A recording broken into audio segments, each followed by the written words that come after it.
Geddy? Okay, everyone, shut the up now. Geddy, welcome. Hi, Rick. How are you? I'm good. Okay, Welcome to Canada. Thank you very much. Appreciate it. So you're getting ready to do a tour Yes. a little later this year. It's been over 10 years or so since you played. What do you do you have to go back and relearn songs, or is it all muscle memory at this point? No, you have to relearn. Now, it depends on the vintage of the song you're talking about. So to play Working Man, Yeah? you don't really have to relearn You don't have to that. relearn Working Man. No, because it's a fairly simple song. Yeah. But that doesn't mean you can not play it for 10 years and just play it. You can play the chords correctly, but Yeah. when you get into the middle, the jam section, Yeah. your fingers are not loose enough from not playing enough. You're going to play it like an idiot.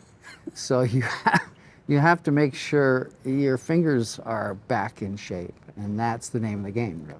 Do you play through it, you kind of get it under your fingers, and then practice singing and playing? Well, I don't practice the singing right away. Okay. Because I want to get my fingers feeling happy and remember all the chords in the right order. Mm-hmm.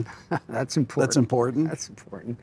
And once I'm comfortable with that, then I start adding the vocal parts to it. How much of the sound is from this hand, from the right hand? Like, I'm watching you here, and I hear there's... You tell me. A lot.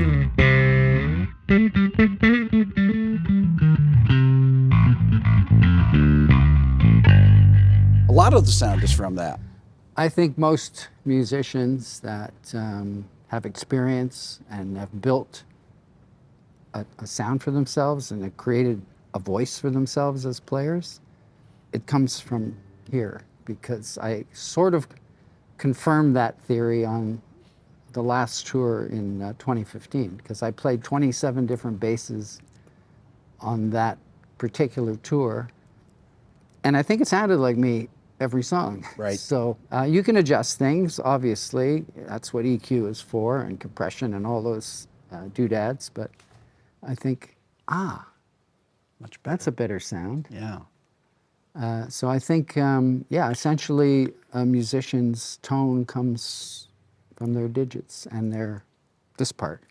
You started playing a Rick early on. Was that for a particular reason? Yeah, I always dreamed of being able to play like Chris Squire. He was one of my first bass heroes.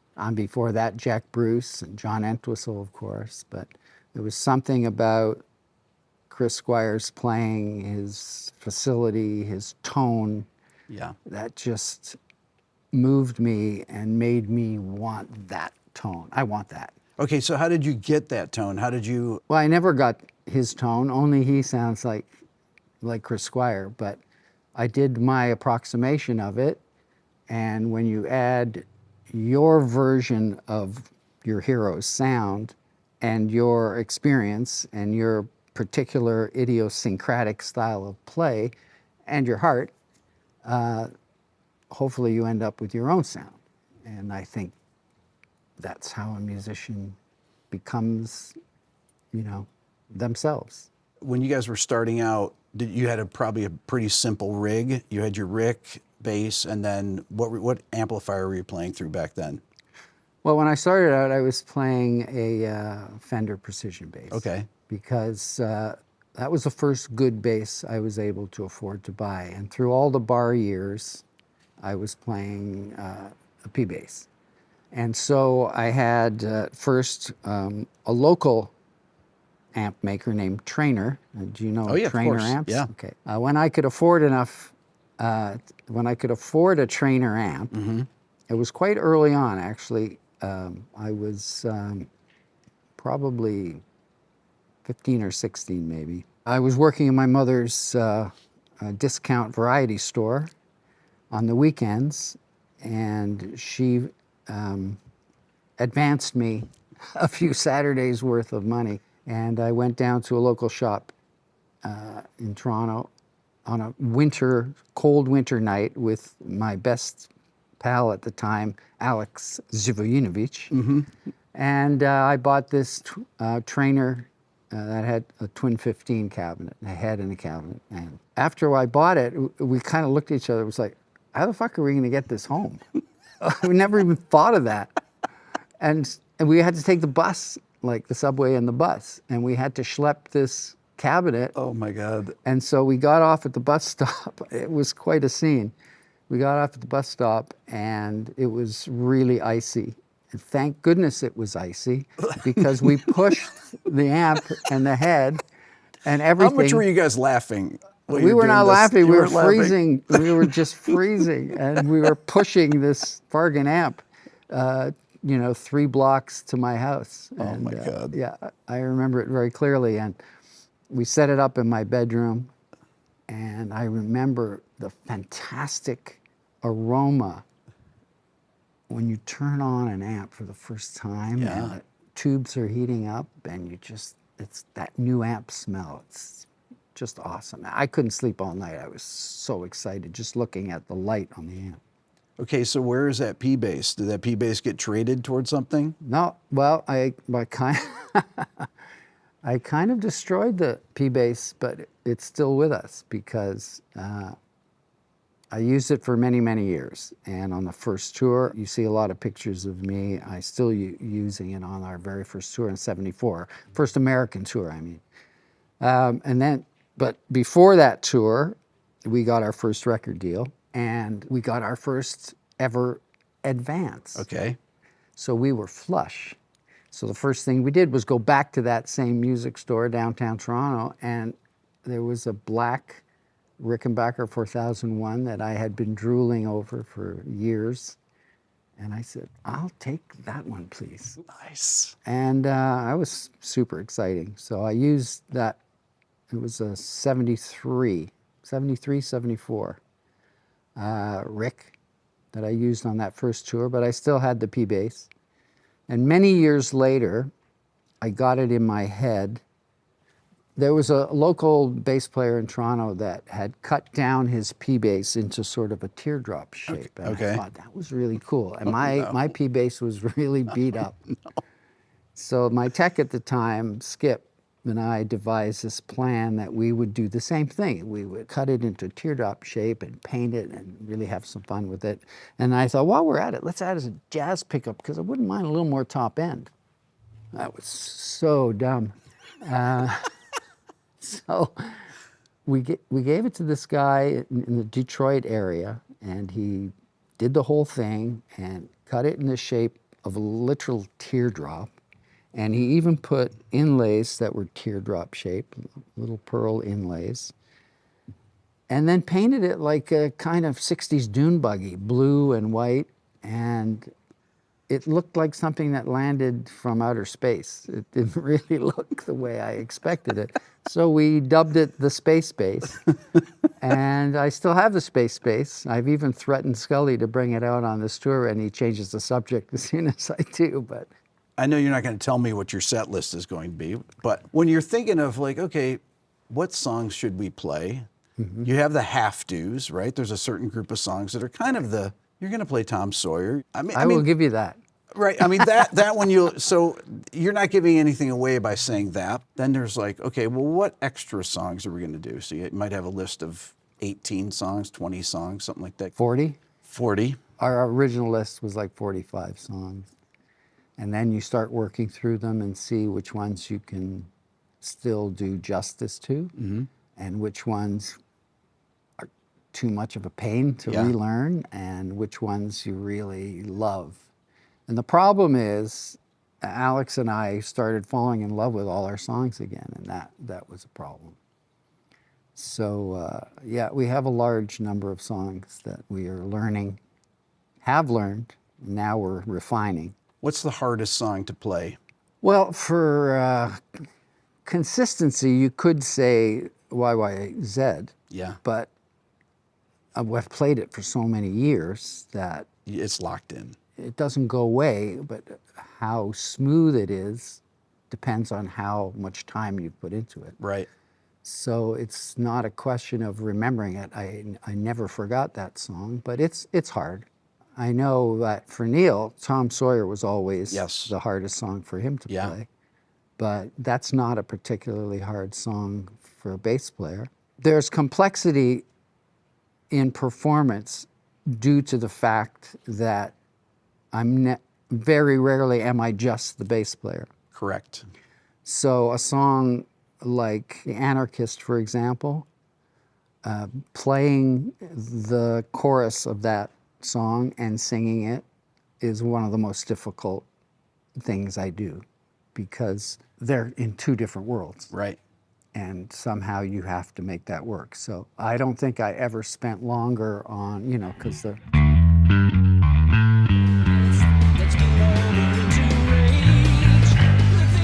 vocal part, Yeah.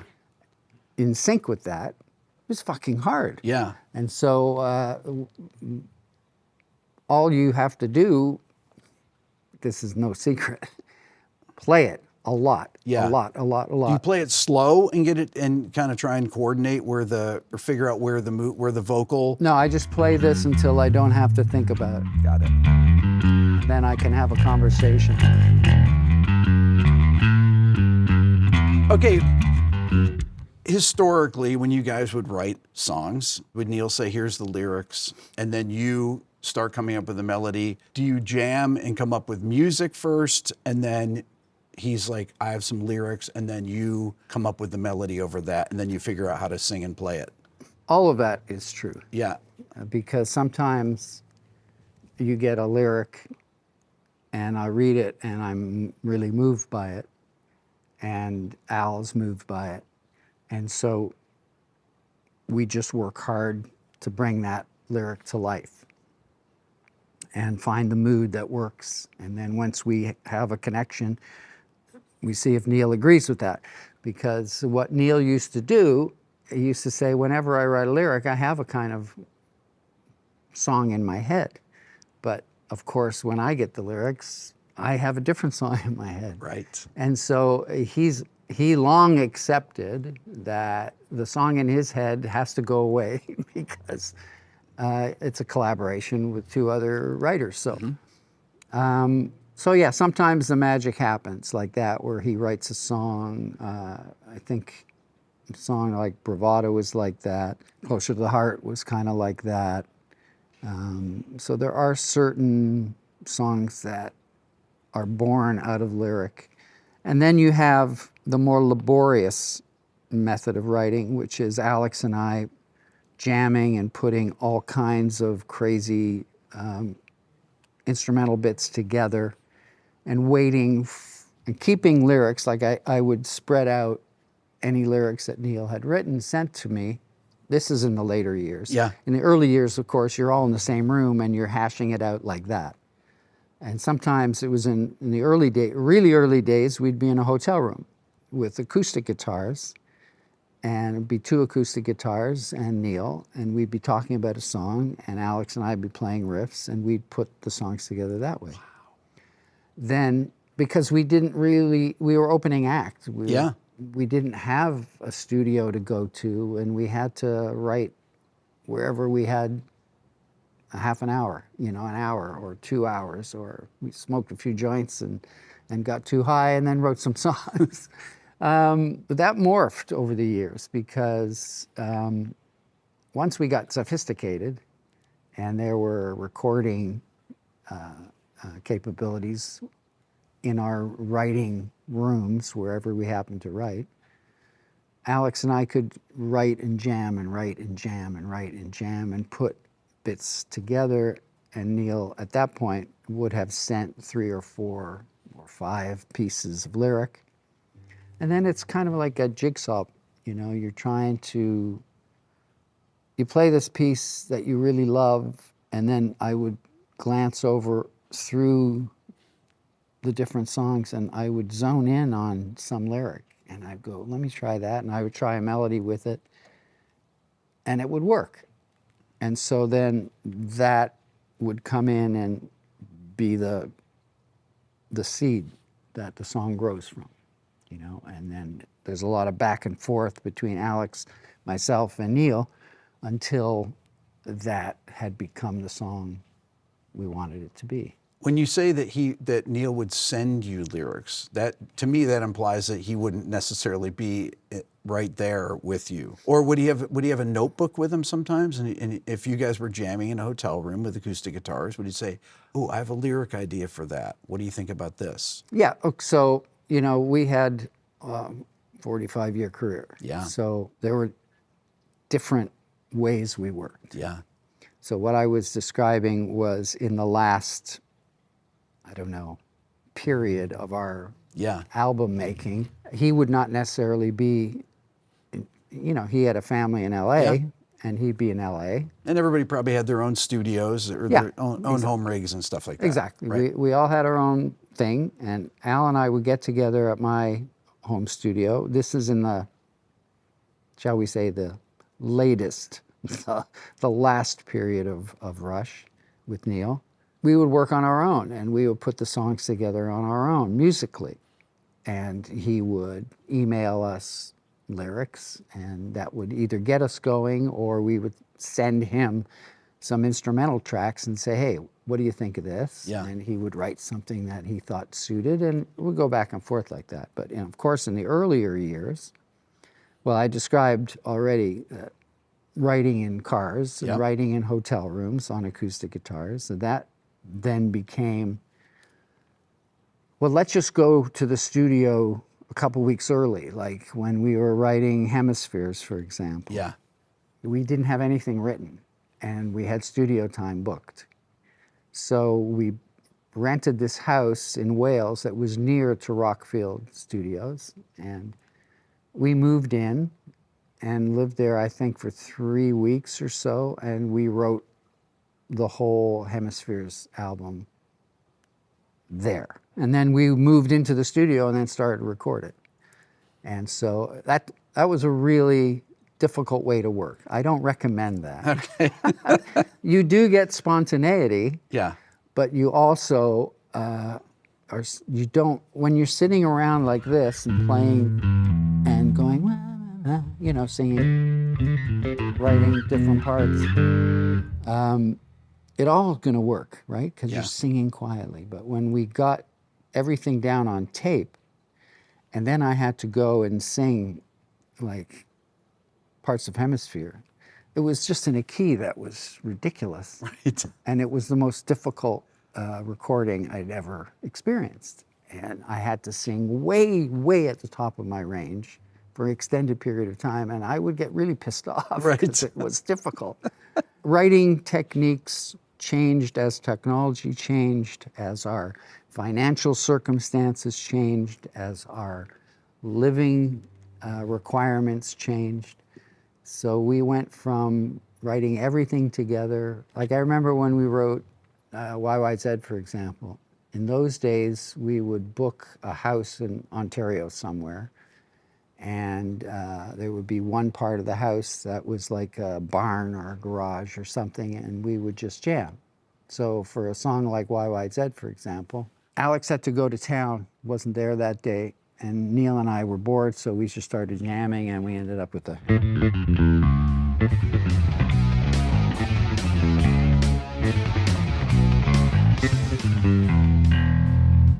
ended up doing this great jam, and we're really excited. And we ended up putting a whole song together, just bass and drums. And then Al got there, and he was like, "What the fuck is this?"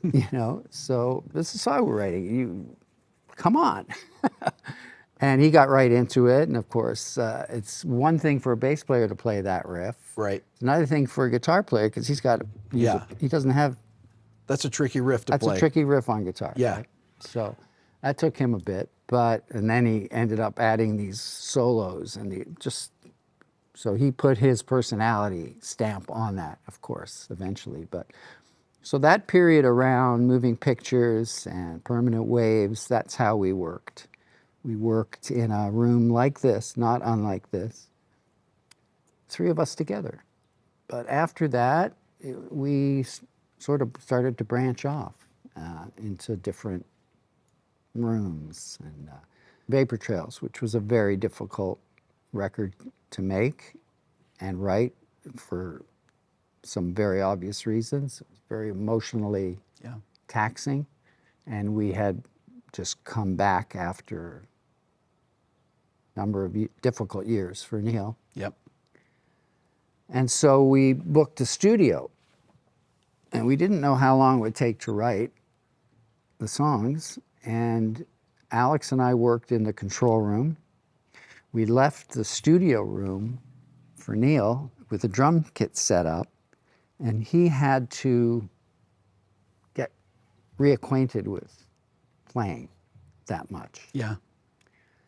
And at one point we thought, well, this is not fair to him because we're looking through the glass at him.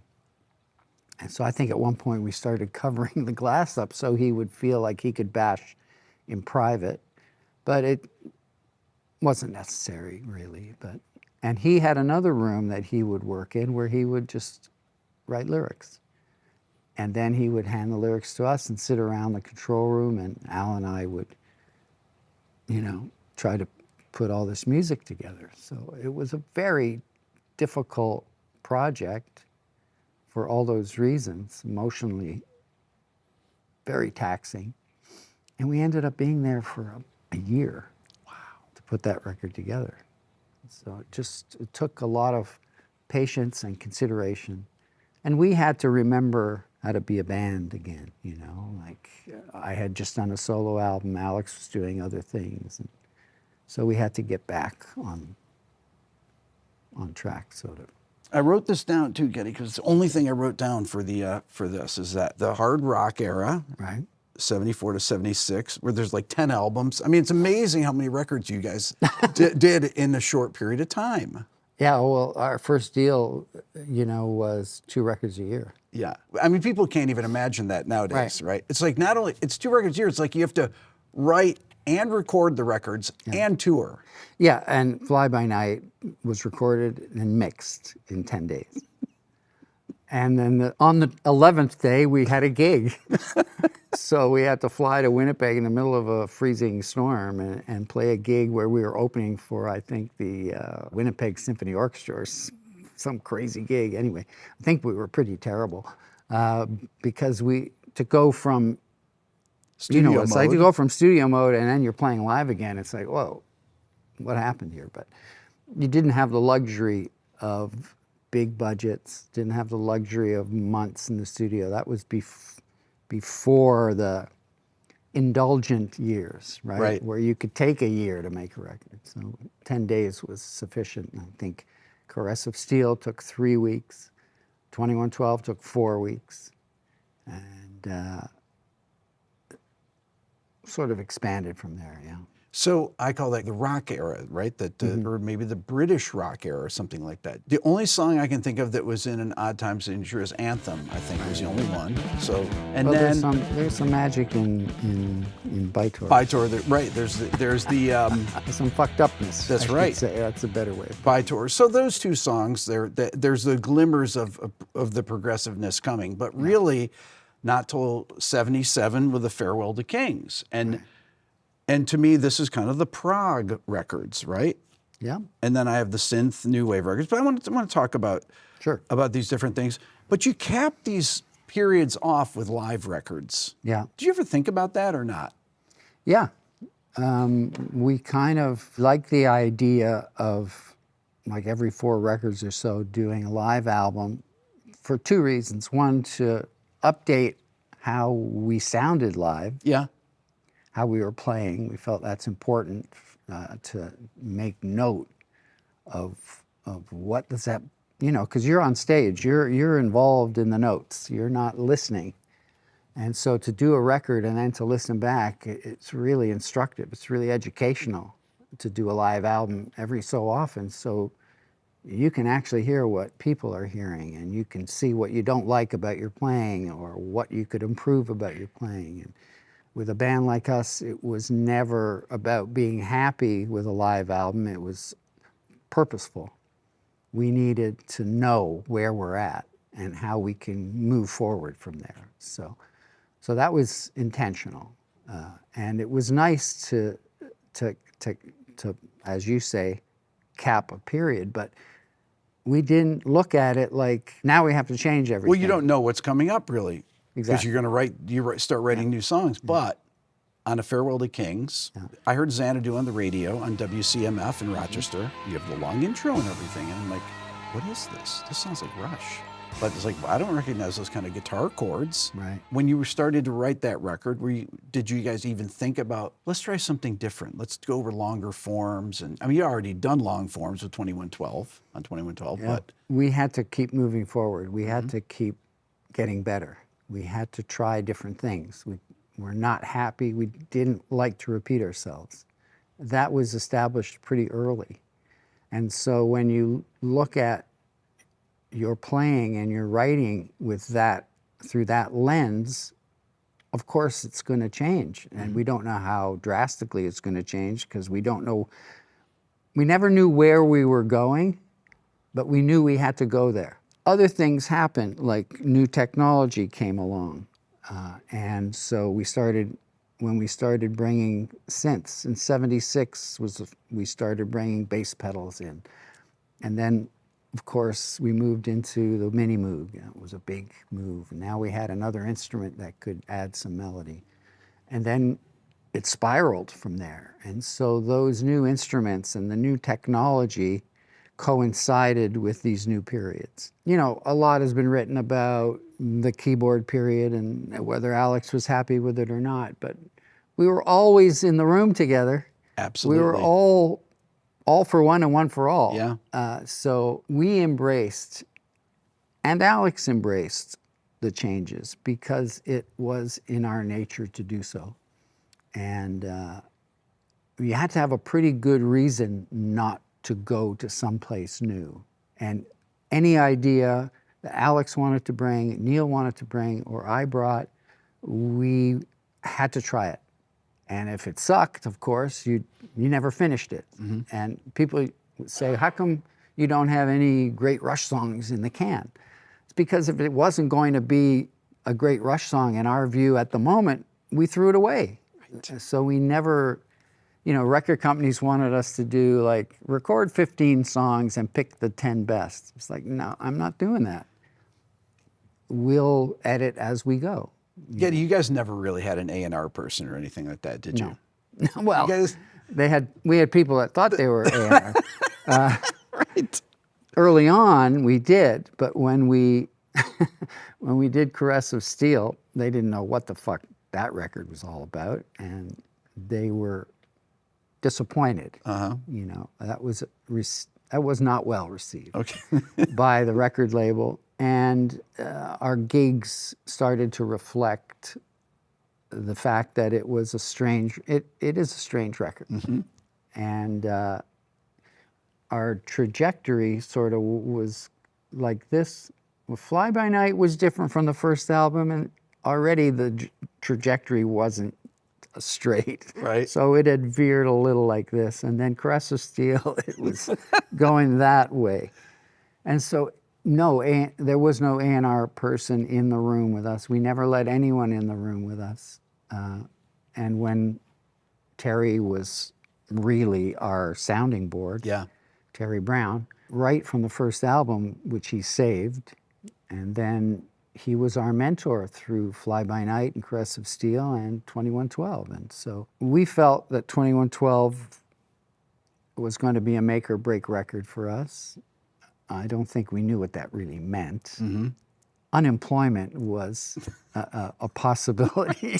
But 2112 really turned it around for you guys, right? It did. Of course it did, but we didn't think so when we finished it. Uh-huh. We loved it. Yeah. But we thought, well, if they hate it, Caress of Steel, they're really going to hate this one. But people didn't hate it. Right. And now, of course, it didn't get a ton of airplay because the record starts with a 20-minute song. Right. Or 5 parts. So it wasn't like overnight sensation or anything like that. We didn't get recognized as the next big band. We were still struggling through kind of crappy gigs, but there was a groundswell now. And slowly, word of mouth was spreading about 2112, and we started getting better gigs. And so it really reversed the momentum, I would say, is the best way to describe 2112. It reversed the momentum. And to answer your A&R question more directly, after that record came out and seemed to be a success of sorts, I think the record company and even management said, well, I don't understand what the fuck these guys are doing, but let them do their thing. let them do it. And that's the way it was our entire career. I want to ask you about the slides that you do, okay? Slides? On Yeah. your bass, okay? I think of it because this song has the slides into the... Oh, like... Right? Yes. That's what you're talking about? Yeah, even I call them zooms. zooms. Yeah. Okay, so all those subtleties like that in the bass part, it's not just about the notes, it's about the zooms. Right. Those things are really exciting in the... Well, good. They're exciting for me. I get too excited to wait to come in. That's where they come from. I can't wait to start playing, so I zoom in. Like that whole thing. How long did it take to come up with that arrangement? Well, I think with that song, it's one of the few songs that we played on tour before we even recorded it. So we had time to kind of test run some ideas. But it was a complex song to put together, obviously. We had this atmospheric intro, and then, you know, we have this inflated sense of grandiosity, right? Like the whole build-up. And adding notes to the end before we finally get to rock and roll and do all that whole riff. We put it together in the rehearsal place, and it didn't really change that much. I think what changed was we played it better by the time we got to the studio. Now, live, you guys were using double necks on that. Is that right? Both of you were? Yeah. Okay, so on that song, you had Taurus pedals. Yeah. You had the Moog. You had double neck. Yeah. Alex had a double neck. Right. That, okay, just tuning up even before, like what's like. Yeah. So I had to, when we played it in those days, I had to switch because we had all these wind sounds. So I used the Mini Moog to do all the white noise bits. And I would have to change the parameters of the noise in order do the sweeps for it, and stuff. Yeah, do the sweeps. I would hold down the low end with bass pedals, and so we would create the atmosphere that we wanted. So one thing we learned from Terry Brown was to look at music from a visual perspective, and we learned that while we were doing Beato. That was the first song we approached in that manner. And I remember when we were doing the mix and he was talking about the placement of the instruments in that song, and he was talking about it like it was a film. And that was remarkable. And it really stayed with us through our whole career.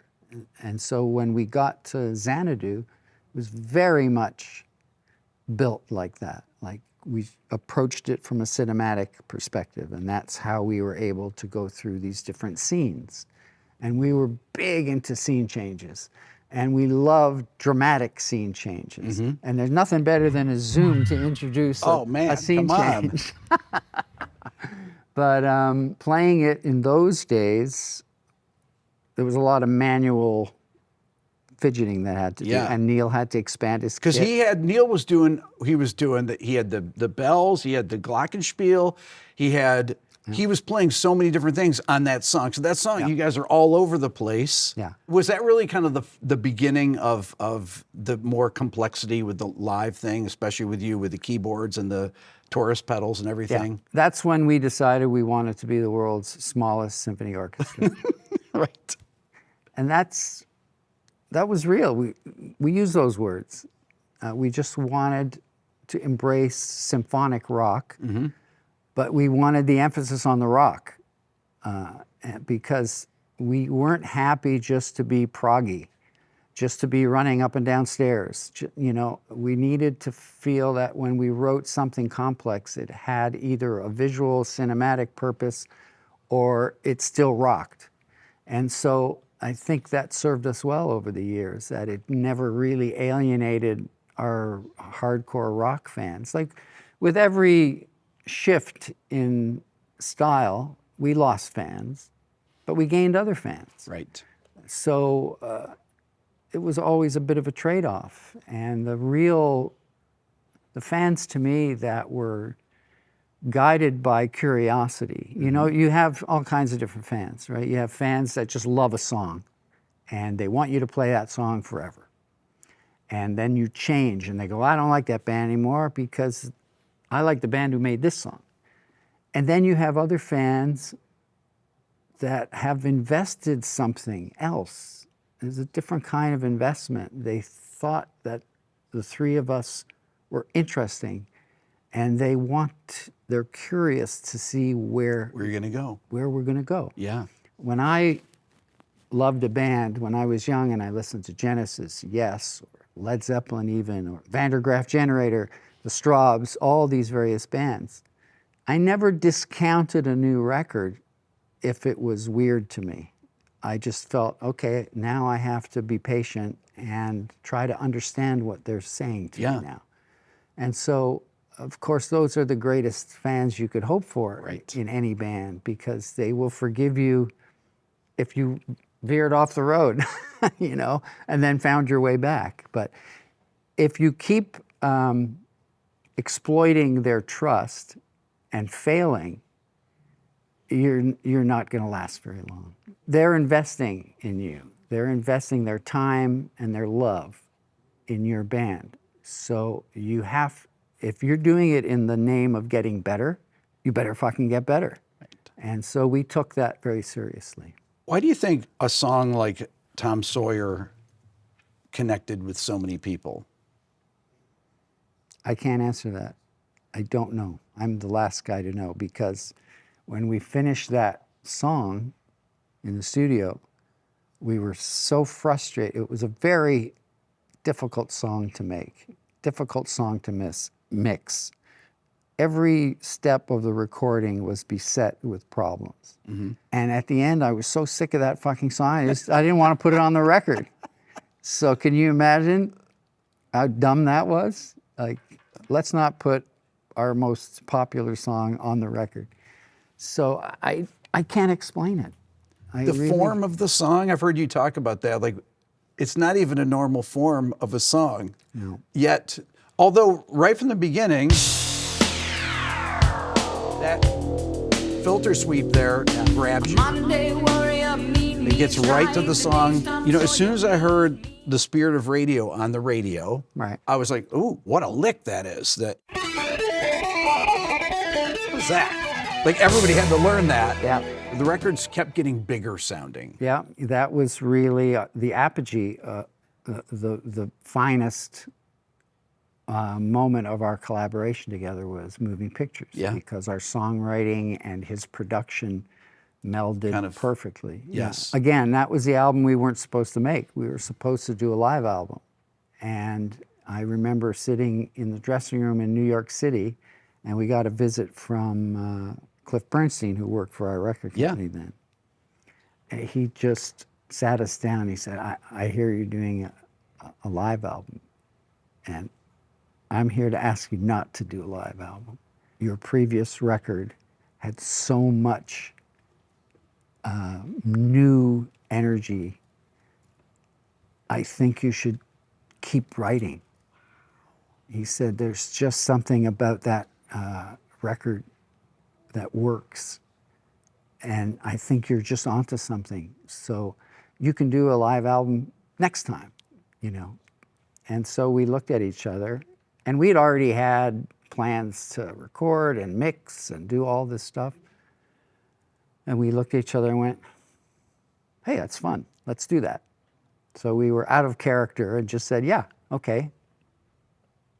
And we booked studio time, and off we went. Did you have anything written for that record? Or was that, once again, just... No, we went into a rehearsal studio and we wrote the album, and then I recorded it. And it was a tough record to make, but mostly for technical reasons, not anything between us or anything. We never had those kind of issues. In your rehearsal spaces, would you guys be running tape to capture ideas and things, or was it? Oh yeah. Well, I learned real early with Al. Yeah. See, he's a spontaneous genius, right? But he has so many ideas that he moves past them very quickly. It's like, wait a minute, what was that? So I learned really early on working with him that I have to have a cassette player always. And I always have the cassette on when we're writing. And in the earliest days, it was nothing more than literally a little beatbox. And I would just turn it on, and Al would play something great, and we would be jamming, and then I'd go, hey, Al, let's go back to that riff. And he would go, what riff? And I go, that fucking riff that was just so awesome that you played 5 minutes ago. And he had no recollection. And so I'd wind the tape back, I'd play it for him, and then he'd have to try to figure it out. And he'd already moved past it into some other brilliant riff. And he had the patience to listen to me when I found something that excited me. And he would go, okay, I think he liked that I was excited about something he played, so he would indulge me. And that's a lot of times how songs got written with us. So in the later periods, of course, things got way more sophisticated. Yeah. And we started writing in our home studios, and then Logic came along and all these, we went through every form of Logic style. Right. Al and I lived always in the same town. Okay. So usually he would come over to my place. Okay. And we would bang out songs together, and we would jam, and then he would go sit on the couch behind me and fall asleep. And I would methodically go through every inch of our jam and cut and paste until I had assembled something really nonsensical or something that he thought was a great riff and a great feel. And then I would start adding beats and removing beats and make it impossible to play and learn and remember. So once we got those things sorted out, we would send it to Neil, and then he would give his opinion, and we would go on from there. But so technology really took over, and it was a good thing, but it's also not a good thing because you kind of miss the three guys in a room bashing away and those spontaneous ideas that come up. So it gets a little too methodical, which is probably why I like those programs so much, because I'm methodical. He's the opposite of methodical. He's spontaneously brilliant. So, how picky were you about your bass parts, about your vocals, about everything? Super picky. So they had to be perfect. Would all three of you guys be at the mix? Yes. All the way through the end? Yes.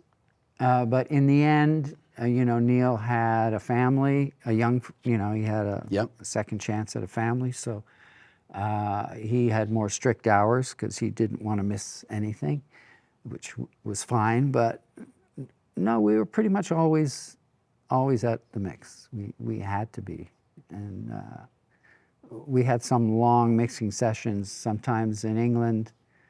And that gave Al and I some free time to be idiots in those towns, and gave Neil time to ride his bike and go to art galleries. And, but we always had to sign off, and we had to all love it. With this upcoming tour that you're doing, so you have 40 songs or so, right? Something like that? Yep.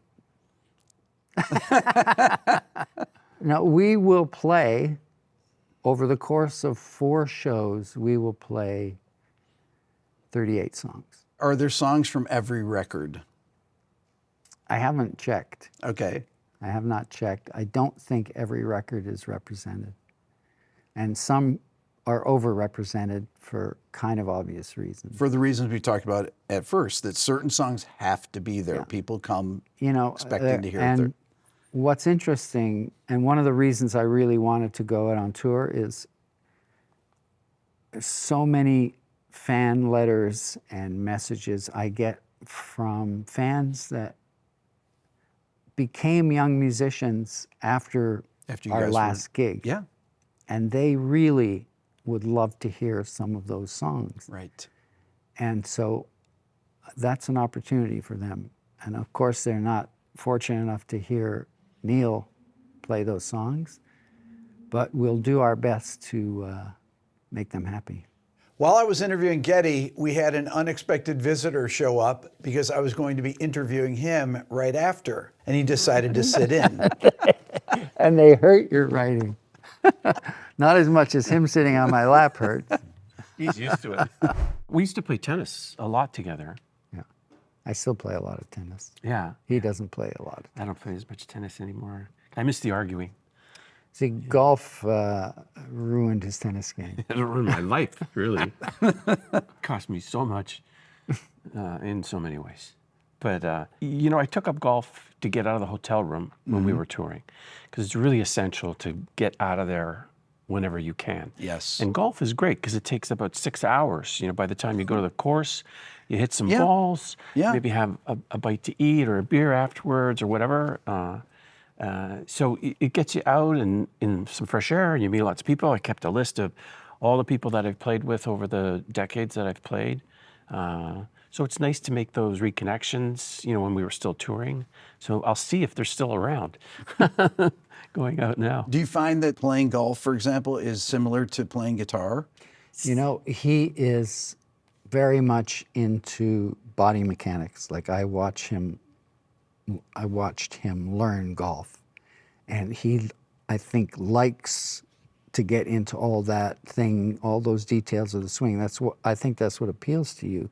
Yeah. And tennis, you were the same way. Yeah. And I think you're the same way as a guitarist. I guess. You like to understand all those the body mechanics. Yeah. Why does something sound like that when you do this? But I don't know. Guitar's always been pretty natural sort of thing, and I think I tend to try to stay out of the way and just let it happen. I think Geddy mentioned that I'm much more of a kind of sensitive improviser. That's kind of where I kind of excel, and that's sort of natural for me. I can't go more than maybe 5 takes doing solos when we're in the studio. That's it for me. I lose interest, or sort of goes away. And he's been a great collaborator in the studio, because a lot of my solos, he ends up editing them and working on them in the past with Terry, and then they call me back in, and I have a listen. And So you comp them with Terry, right? You would do that? Yeah, but it was really effective, and it was good for me because I couldn't be objective about it. And when he first plays, like sometimes using different engineers, and I would just have to prep him. I say, you have to record him the minute he starts to play. You just have to make sure. I don't care if you're not ready for the sound. You have to record him, because when he's new to a thing, he's like that in comedy too, by the way. He's incredibly spontaneous, and early on you get brilliance. And when you make him play it over and over again, sometimes the restraints of that dampen his ingenuity, I guess. Yeah. Okay, so if I asked you guys, what's Geddy's best bass part? What's your favorite bass part of his? Well, definitely one of his marathon. I think the bass playing in marathon is exceptional. It just has such a cool presence, and it's so Thank you, so Al. manly. It is the little bong, and it's great to play to, because in that song I play big chords against it, and whenever we have that kind of combination where he's active and I'm a little more passive and covering more territory, that's always kind of my favorite sort of way to work when we work together. Okay, Geddy, what's your favorite guitar part of Alex's? I have so many. Red Sector A, I think, is just brilliant playing, because he was going through a period where he was very anti big rock solo. And so we had a big instrumental section of that, and he didn't want to play the big rock god guitar type solo, and he invented this whole way of keeping you captured with these chordal, it's a solo of clusters of notes that are so expressive and so emotional, and it's just one of my favorites. When he plays these beautiful chords with the dissonances in them and stuff, does that inspire melodies for you? It does, right? Absolutely, yeah. Because there's so much emotion in those tensions, right? Yeah, and he's one of the great inventors of chords. Yes. Like, he is an inventor, really, in many ways. But working with Neil and Ged, you know, we've talked about this so many times over the years. They were just so active, almost all the time. So somebody had to kind of hold down the fort, and I really enjoyed being in that role, creating chords and lots of arpeggios, and just have a nice melodic background so that they can move around. It was a little different from the way a lot of other bands worked. And that comes out of being a trio. You know, my bass playing style would not be the same if I was not in a trio. Because when he goes into solo, I have to get inventive. I have to fill the space. And when I'm singing and we're writing a complex section, he has to bring all these different inversions and arpeggios to fill out the sound, because he doesn't have a rhythm guitar behind him. And so you know, you'll put a couple of tracks on the record, but when you go to play it live, you're going to miss those things. So all those things that have become second nature to us would not have developed in that way had we been in a 4-piece or a 5-piece. Yeah, and all those big suspended chords, that's as close as you get to alt tunings. Right. You know, where Yes. all of this harmonic content is there. So you're really creating multiple guitar characters in a given sound or a given song. And that was always, you know, a fun goal for me to explore, investigate. The different producers that you worked with, like the last couple of records you made with Nick, and Nick has a very specific way. I love Nick. He's a good friend of mine. He has a very specific way he works. He's really pumped up. Yeah. His nickname is Badass. Yeah, I mean, is that infectious if you're working with somebody that's like, yeah, it's amazing. He was really good for us. Yeah. When he came to work with us the first time, we had never met a character like that. Yeah. We had a tradition of English producers. Right. They're not like that. Right. They're not jumping out of their seat. They're not, man, that's fucking kick ass. Right. We would count how many times he said kick ass. I feel like I've made some really kick-ass records with some kick-ass bands. But it was really good to be around, right? I mean, he fired us up. He fired Neil up. And Neil, you know, walked around this character at first. He's very opinionated. Yeah. But in a really positive way. And he had a lot of opinions on Neil's drum parts. Hey, dude, you know that fill you did? Can you try, you know, this, you know, digga or something like this, and, you know, maybe hit the side snare on the part of the fill, and then instead of going to the crash cymbal here, take it to the China back At here on first, this Neil side. would Like, be hesitant Like, to who is this guy? hesitant to embrace them. Well, with Neil, you have to prove it. Yeah. Prove you're right. And he realized quickly that in order for me to prove him wrong, I have to play the part the way he wants to hear it. And he would do that, and then he'd go, well, that was a good idea.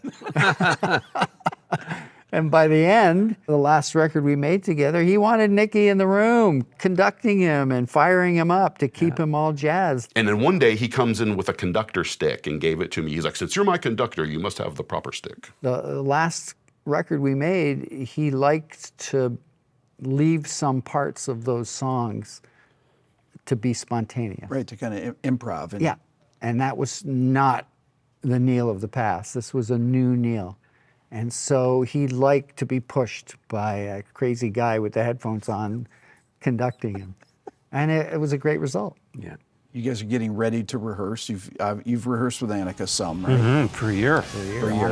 What's the vibe when you're kind of getting ready to embark on this? Because it's a lot of music to learn, and Well, that's the difference. In the past, we would plan a couple of months, maybe 6 weeks on our own. We'd have a list of about 4 hours worth of music. Then we'd sort of whittle it down to what the show would probably be. Yep. And then we would have a month together. So you've already prepped, and then we're together for a month. And then we would go into full production somewhere in an arena somewhere for maybe 10 days. And then the tour would start. So we have the benefit of 4 months, basically, of prep. This time around, Annika had to learn all these songs. Yeah. Yeah, We had and to one refresh important it. thing that goes unmentioned is when you're preparing for a tour, when we would prepare for a tour with Neil, we're working really on new material Yeah. that we just recorded. Yeah. Because the old stuff we knew. right, Yeah. For this tour, we're starting from scratch. with everything. And we're really teaching an incredibly talented, exciting drummer that comes from a very different school of music, how to understand, 40 songs from this weird idiosyncratic band. That's a horse of an entirely different color. Yeah. And that was difficult, but Yeah. also exciting, because when all the tumblers fall into place and she gets the vibe and she's feeling it, and you're just playing, her and I are playing together and we're smiling, and it's like, oh, this is going to be so much fun. And she's embraced it, and you know her, you've I said love wonderful Annika. things about her. She's amazing. She's an amazing talent, but she's such a great person. Yeah. Yeah. She's got the right attitude. She works hard. She's not afraid to work hard. And she loves to play the same way we love to play. So we have that in common. Maybe every musician has that. I don't know. I imagine so. But it's been good for us to be around. Yeah. When I saw that you had chosen her, I was just like, wow, what a great, to me, it was just so, I just thought it was a great choice. And I just love her drumming. I saw her play with Jeff Beck, and I saw her back in 2022, and I couldn't believe it. I thought she was amazing. And she's got she brings something fresh. She brings a different story to our story. Yeah.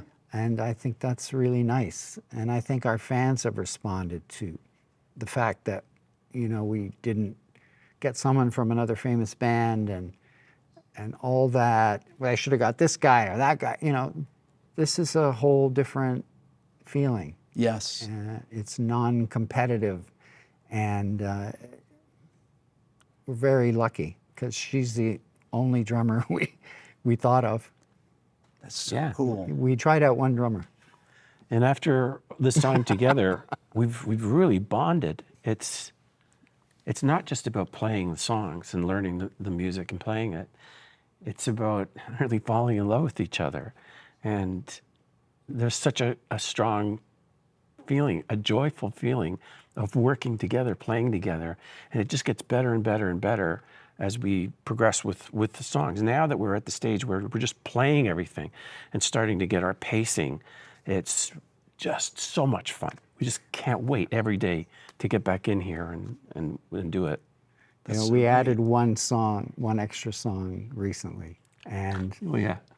and she freaked out. I knew she would freak out, but she freaked out. She said, "My hard drive is full," And this song has a lot of complicated time signature changes, and so we made a deal. We pulled 2 songs out in exchange for this one song. She said, "Okay."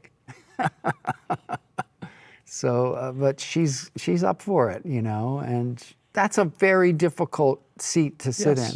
Yes. And some people will never forgive us for going on with somebody else. And she has the guts to sit in that seat, to accept that gig and take whatever fans are going to dish out. And that's not a small thing. No. That's a huge thing. And it's not out of arrogance.